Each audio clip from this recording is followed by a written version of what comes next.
Emotional security explained. Emotional security is the measure of the stability of an individual's emotional state.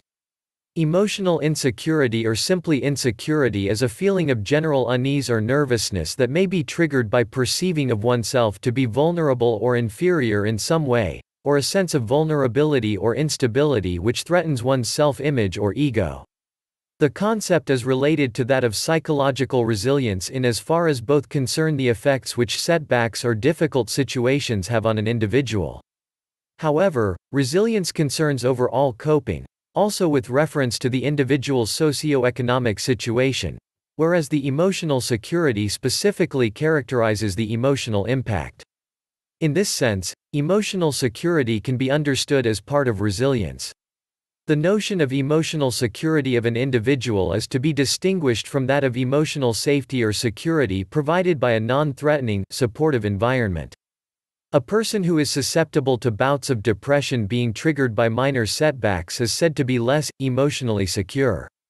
A person whose general happiness is not very shaken even by major disturbances in the pattern or fabric of their life might be said to be extremely emotionally secure.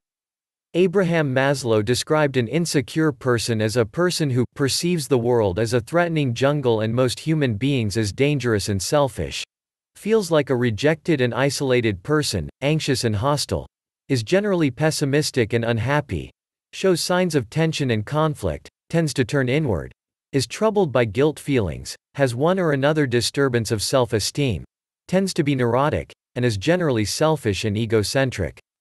He viewed in every insecure person a continual, never-dying, longing for security. A person who is insecure lacks confidence in their own value, and one or more of their capabilities, lacks trust in themselves or others, or has fears that a present positive state is temporary, and will let them down and bring about loss or distress by going wrong in the future. This is a common trait, which only differs in degree between people.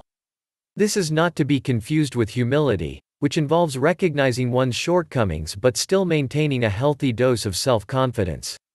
Insecurity is not an objective evaluation of one's ability but an emotional interpretation. Two people with the same capabilities may have entirely different levels of insecurity. Insecurity may contribute to the development of shyness, paranoia and social withdrawal, or alternatively it may encourage compensatory behaviors such as arrogance, aggression, or bullying, in some cases.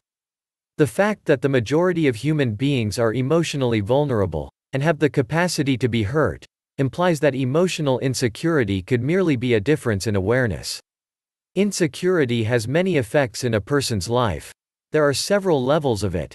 It nearly always causes some degree of isolation as a typically insecure person withdraws from people to some extent. The greater the insecurity, the higher the degree of isolation becomes. Insecurity is often rooted in a person's childhood years. Like offense and bitterness, it grows in layered fashion, often becoming an immobilizing force that sets a limiting factor in the person's life. Insecurity robs by degrees. The degree to which it is entrenched equals the degree of power it has in the person's life. As insecurity can be distressing and feel threatening to the psyche, it can often be accompanied by a controlling personality type or avoidance, as psychological defense mechanisms.